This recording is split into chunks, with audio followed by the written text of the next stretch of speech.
Episode 9 starts with Dinah feeling very sad after Sam's death. Her mother takes care of her, while Dinah keeps blaming herself. At the same time, Frank and Micro are secretly watching her from a rooftop, trying to figure out how to talk to her.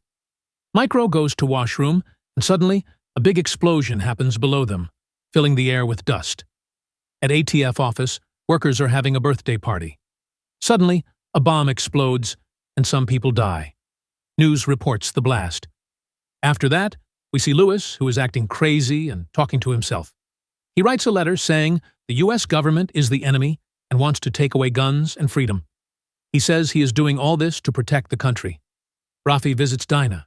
He tells her to take time off, but also says she messed up by leaving work during a big case and lying in her reports. Dinah is still sad about Sam's death and is secretly still chasing the Zubair case. Rafi warns her to be honest, but she stays quiet. Frank reads Karen's article where she calls Lewis, the bomber, a terrorist and a coward. Frank gets worried that Karen might be in danger now because she is openly speaking against him. At the same time, Karen is on a loud radio show talking about why she published the letter. She is sitting with Senator Ori, who supports stronger gun laws. Karen and Ori argue about gun rights, while Frank and Micro listen. Suddenly, the radio show gets interrupted by a call from the real bomber, Lewis himself. Lewis asks Karen why she insulted him in her article. Karen tries to calm him down. Frank hears it and asks Micro to find Lewis fast. Micro agrees, but curiously asks Frank what the deal is between him and Karen. Frank gets really angry when Micro asks about Karen. He says no one is allowed to hurt her. He calls her family and starts breathing hard, yelling and smashing stuff. Curtis calls Lewis after hearing him on the radio. He is worried and wants to find him. Curtis goes to O'Connor's place.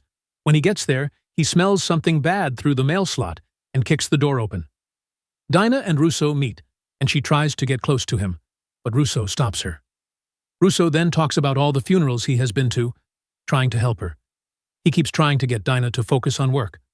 Frank is waiting outside Lewis's house when Micro calls and says Lewis's phone and Curtis's phone are at O'Connor's place.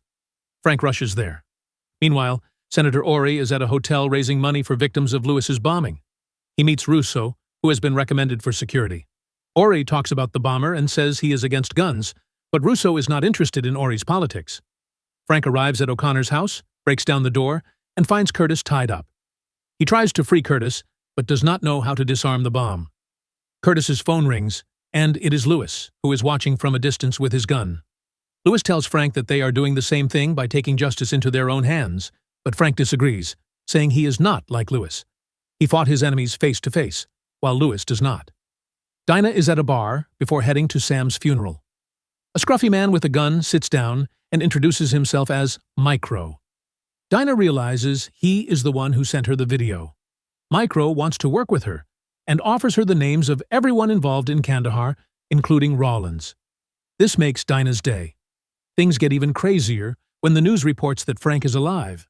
Frank watches the news and realizes the game is up.